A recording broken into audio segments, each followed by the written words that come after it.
दोस्तों नमस्कार।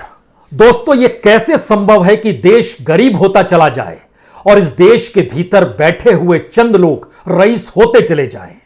ये कैसे संभव है कि एशियाई देशों में भारत की जीडीपी ग्रोथ सबसे निचले पायदान पर हो, लेकिन चंद लोगों की नेटवर्थ का उछाल टॉप स्तर पर हो? ये कैसे संभव है कि भारत के भीतर बैंकों से यह आवाज आने लगे कि अगर बैड लोन बढ़ता चला गया, लोन लेकर ना लौटाने वालों की तादाद बढ़ती चली गई, यानी एनपीए बढ़ता चला गया, तो उनकी स्थिति नाजुक दर नाजुक होती चली जाएगी और इसी दौर में बैंक लगातार कंगाल होते चले जा रहे हो। लेकिन उसी दौर में आरबीआई इस देश की सत्ता को रिकॉर्ड स्तर पर पैसा देने से चूक न रहा हो। दुनिया के मानचित्र पर भारत के भीतर जब उत्पादन से जुड़े हुए लोगों की तादाद 50% तक कम हो जाए, बाजार ठप नजर आने लगे, यानी पैसों की आवाजाही बाजार के दृष्टिकोण से लगभग चूक चुकी हो, इस देश के भीतर में इंडस्ट्रियलिस्ट और कॉरपोरेट के सामने भी एक तरह का संकट हो, लेकिन चंद हाथों में सिक्के कुछ इस तरीके से खनकते नजर आए कि उनकी नेटवर्थ दुनिया के मानचित्र पर सबसे ऊंचाई को छूने लगे, तो फिर यह एक अजूबा नहीं है, बल्कि मौजूदा वक्त में भारत का एक अनूठा ऐसा सच है जिसे परखना चाहिए, जानना चाहिए। इसलिए जानना चाहिए क्योंकि सब कुछ पहली बार हो रहा है। भारत एशियाई देशों की कतार में आज की परिस्थिति में सबसे निचले पायदान पर अपने जीडीपी ग्रोथ को लेकर है, लेकिन एशियाई देशों में भारत के पहले टॉप 2 रईस इस एशियाई देशों की कतार में सबसे ऊपर है। हमें लगता है कि आज एक एक परिस्थिति को परखने की जरूरत है, क्योंकि जीडीपी ग्रोथ एशियाई देशों में, जितने भी देश एशियाई देशों में इकोनॉमी की वजह से जाने जाते हैं, उसमें आप बांग्लादेश को लीजिए, उसमें आप म्यांमार को लीजिए, उसमें आप चीन को लीजिए, वियतनाम को लीजिए, भूटान को लीजिए, नेपाल को लीजिए, पाकिस्तान को लीजिए, इंडोनेशिया को लीजिए, साउथ कोरिया को लीजिए, श्रीलंका को लीजिए, मलेशिया को लीजिए, थाईलैंड को लीजिए और इंडिया को भी लीजिए और कल्पना शुरू कीजिए। इन तमाम देशों की कतार में 2020 में भारत की जीडीपी ग्रोथ -8.3 है, जो सबसे नीचे है। बांग्लादेश टॉप पर है 3.8% जीडीपी ग्रोथ के साथ, चीन 1.9% के साथ, वियतनाम 1.6% के साथ, पाकिस्तान 0.4% के साथ, इंडोनेशिया नेगेटिव में है लेकिन -1.5 है, श्रीलंका नेगेटिव में है लेकिन -4.6 है, थाईलैंड -7.1 है और भारत के नीचे इस ग्रोथ में एक ही देश है, वो है फिलीपींस -8.3 और भारत है -8.0। अब यहां से सोचना शुरू कीजिए कि इस एशियाई देशों की कतार में आज की तारीख में जब ब्लूमबर्ग बिलियनियर इंडेक्स जारी होता है तो वो जानकारी देता है कि भारत के 2 रईस टॉप पर हैं। मुकेश अंबानी यानी रिलायंस, यह पहले से टॉप पर थे, लेकिन अब एक दूसरा नाम जुड़ गया है जो दूसरे नंबर पर है, वो है अडानी का नाम। यानी जिस दौर में भारत की जीडीपी नीचे, भारत की इकोनॉमी डामाडोल, भारत की अर्थव्यवस्था इतनी नाजुक कि सरकार को पैसा आरबीआई से चाहिए, तो उसने 2018 में विमल जलान की एक कमेटी बनाकर एक ऐसी परिस्थितियों को पैदा कर दिया कि आरबीआई इससे पहले किसी भी सरकार को जो डिविडेंड देती थी वो 50,000 करोड़ से ज्यादा नहीं देती थी। लेकिन उसके बाद इस कमेटी ने कहा कि क्यों नहीं दे सकती है, तो उसने असीमित तौर पर सरकार को पैसा देने के रास्ते खोल दिए और बीते 2015 से लेकर 2021 तक 5,44,732 करोड़ रुपए आरबीआई ने सरकार को दिए और इस बार जो पैसा दिया जा रहा है वह है 99,122 करोड़।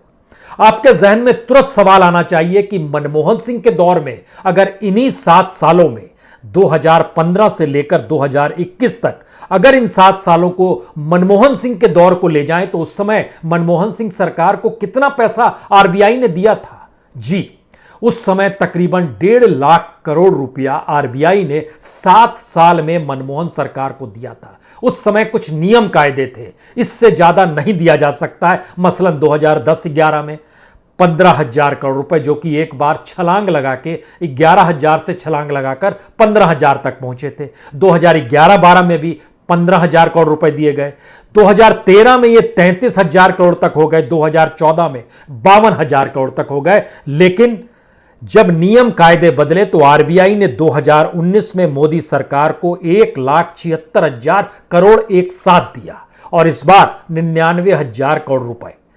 यानी उस 7 साल और इस 7 साल की परिस्थिति का पहला नियम यह होगा कि सरकार के पास पैसे नहीं है तो कहीं से भी पैसा चाहिए तो आरबीआई से पैसा ले लिया। यानी हमारी ग्रोथ डामाडोल है, हमारी परिस्थिति नाजुक है। लेकिन इसी पीरियड में इस देश की इकोनॉमी में हर क्षेत्र को संभाले हुए जो दो कॉरपोरेट है और उसमें खास तौर से अडानी का जो कॉरपोरेट का जो पूरा साम्राज्य है, इसने इस दौर में कमाल कर दिया। इससे पहले फरवरी तक चीन के एक रईस होते थे, कैंजांग शैनशान। ये जो थे, इनकी जो पूरी रईसी थी, इनको फरवरी में मुकेश अंबानी ने पीछे छोड़ा और अब अडानी ने पीछे छोड़ दिया है। आज की तारीख में अंबानी का जो साम्राज्य है, जो इनकी नेटवर्थ है, इनका जो पैसा है, वह टॉप मोस्ट पर है और एशिया में ये नंबर 1 है, तकरीबन 5,57,000 करोड़। दूसरे नंबर पर अडानी है जो कि 4,63,000 करोड़, यह इनकी नेटवर्थ हो गई है। और तीसरे नंबर पर चीन के हैं जिनका हमने जिक्र किया, जो कि फरवरी तक टॉप पर होते थे। यह है 4,63,000 करोड़, यानी तकरीबन 20,000 करोड़ नीचे हैं अडानी के भी।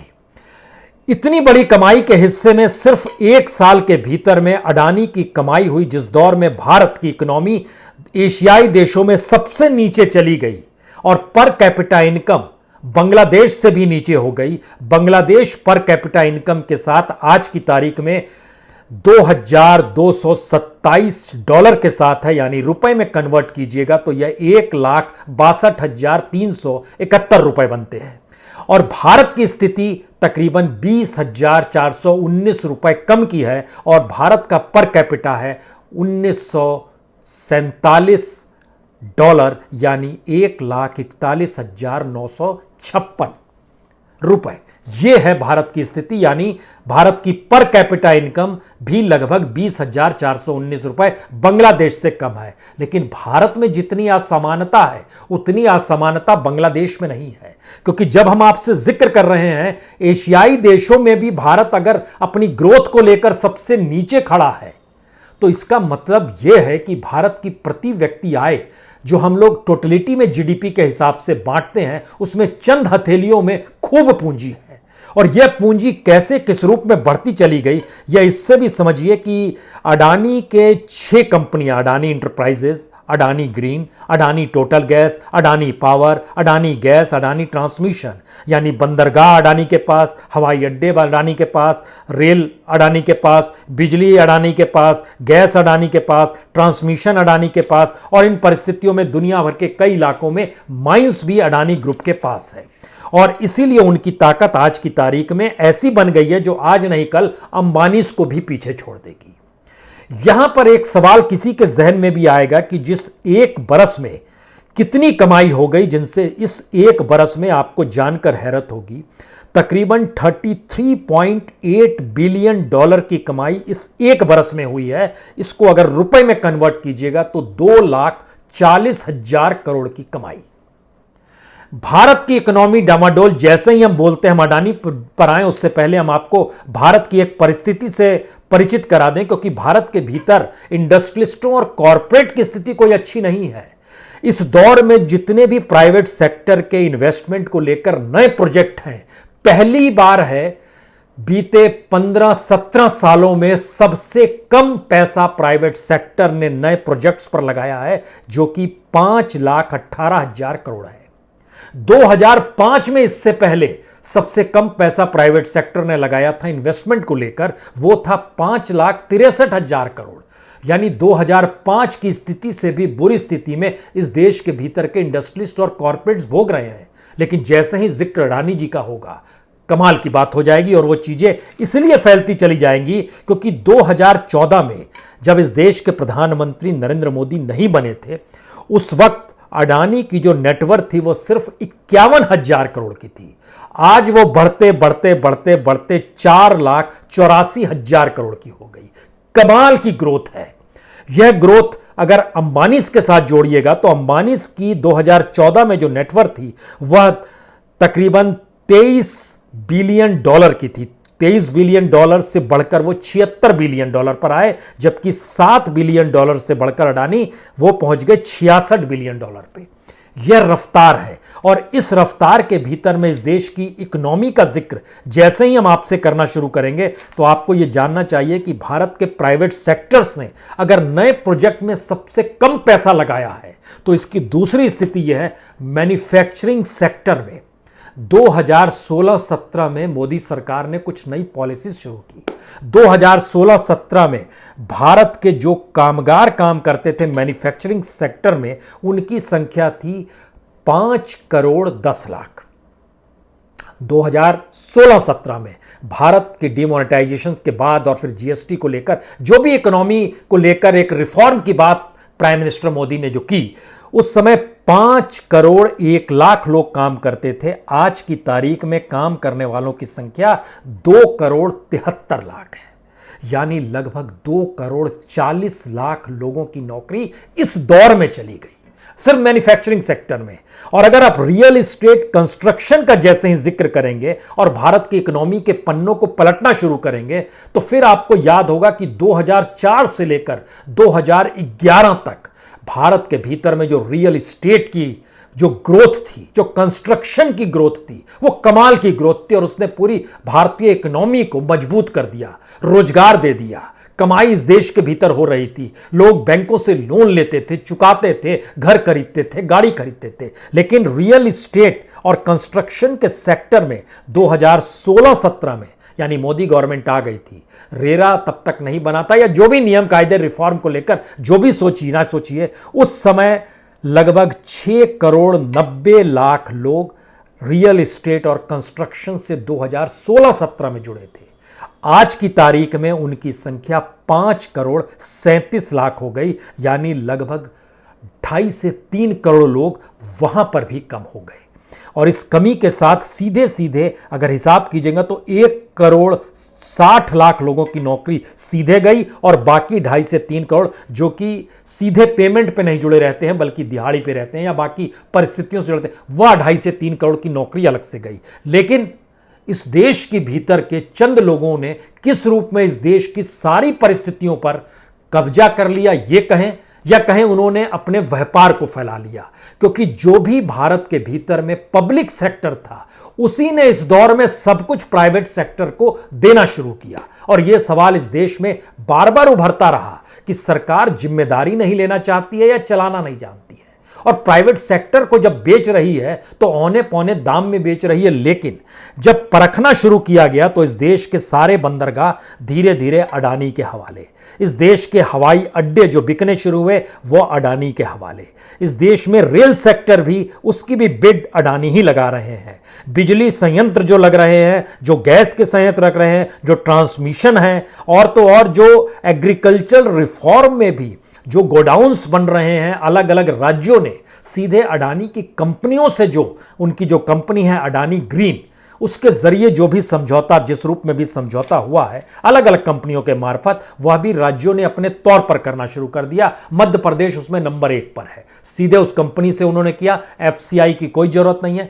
यानी ध्यान दीजिए, तो किसी भी देश की जो बेसिक चीजें होती है, बेसिक लाइन होती है किसी भी देश के इंफ्रास्ट्रक्चर की, आज की तारीख में वो अडानी के पास शिफ्ट हो चली है, और उनकी इकोनॉमी में इजाफा होते चला जा रहा है, उनकी नेटवर्थ लगातार बढ़ती चला जा रही है। और यह इसलिए जरूरी है जानना क्योंकि जब आप 2014 से लेकर 2021 के सफर पर निकलते हैं और उससे पहले की परिस्थितियों को भी देखते हैं, तो एक वक्त 1988 में सिर्फ 5 लाख रुपए से अडानी ने कंपनी शुरू की थी।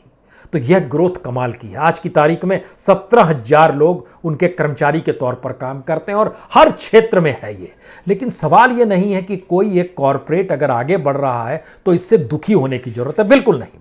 सवाल सिर्फ इतना है कि भारत की अपनी इकोनॉमी नीचे क्यों जा रही है, और हर उस क्षेत्र में इकोनॉमी नीचे चली गई है जो क्षेत्र कल तक भारत सरकार के अधीन था।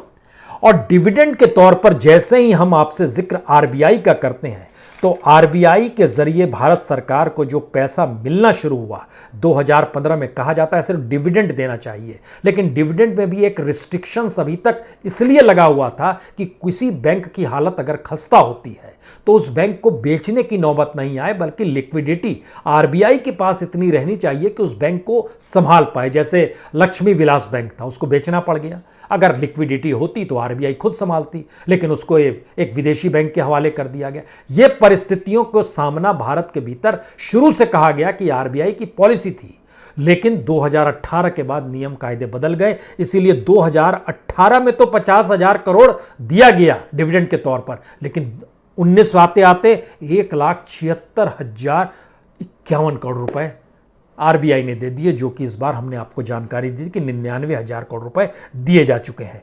इसका मतलब बहुत साफ है कि क्या भारत की अपनी पूरी इकोनॉमी चंद हथेलियों में शिफ्ट हो रही है? दूसरा सवाल है, क्या भारत के भीतर में सरकार ने उन तमाम स्थितियों से पल्ला झाड़ लिया है जहां पर सरकार की जिम्मेदारी थी और सरकार के अधीन काम करने वाले जो भी सरकारी अधिकारी जो पब्लिक सेक्टर में काम करते थे, उसमें भी एक बड़ी तौर पे वो एक ढलाओं की स्थिति आ गई और उसमें भी लगभग नौकरियां छूटती चली गई। इसका जब एनालिसिस किया गया कि सरकार जब पब्लिक सेक्टर की कंपनियों को दूसरी तरफ हवाले कर देती है तो यह बहस बार बार होती है कि आखिर सरकारी कंपनी लाभ नहीं दे पा रही थी लेकिन प्राइवेट सेक्टर ने लाभ देना शुरू कर दिया, तो इसका मतलब है सरकारी कर्मचारी काम नहीं करता है। इसमें भी सबसे बड़ा पेच यह है कि इस देश के भीतर में जो भी प्रॉफिटेबल पब्लिक सेक्टर की कंपनी थी, उसके पैरेलल में उन प्राइवेट सेक्टर्स की कंपनियों को खड़ा किया गया, लाइसेंस दिया गया, एनओसी दिया गया, उनको तमाम चीजें दी गई उस क्षेत्र में काम करने के लिए, उनके लिए पूरे रास्ते खोल दिए गए, चाहे वो बंदरगाह की क्षेत्र हो, चाहे हवाई अड्डे के क्षेत्र हो, चाहे बिजली बनाना हो, चाहे माइनिंग की स्थिति हो। भारत के भीतर में कोल इंडिया धीरे धीरे खत्म होता चला गया और आज की तारीख में आपको यह भी जानना चाहिए कि अडानीज ना सिर्फ भारत में माइनिंग करते हैं, इंडोनेशिया और ऑस्ट्रेलिया तक में करते हैं। जो कोल सप्लाई किया जाता है वो चाइना को भी करते हैं, वो बांग्लादेश को भी करते हैं, वो साउथ ईस्ट एशिया के जो देश हैं उनको भी करते हैं, साउथ ईस्ट इंडिया में भी करते हैं, उस देशों में भी करते हैं। इतनी बड़ी परिस्थिति और इतने बड़े साम्राज्य के साथ समझने की कोशिश कीजिए, जब भारत गरीब हो रहा था दुनिया के मानचित्र पर, उस वक्त वह लोग जो सत्ता के करीब थे वह दुनिया के मानचित्र पर सबसे रईस होते चले जा रहे थे। कमाल की सोच, कमाल की थ्योरी, कमाल की इकोनॉमिक्स और कमाल की पॉलिटिक्स, सब कुछ हमारी आंखों के सामने बिल्कुल पारदर्शी है। बहुत बहुत शुक्रिया, बहुत बहुत शुक्रिया।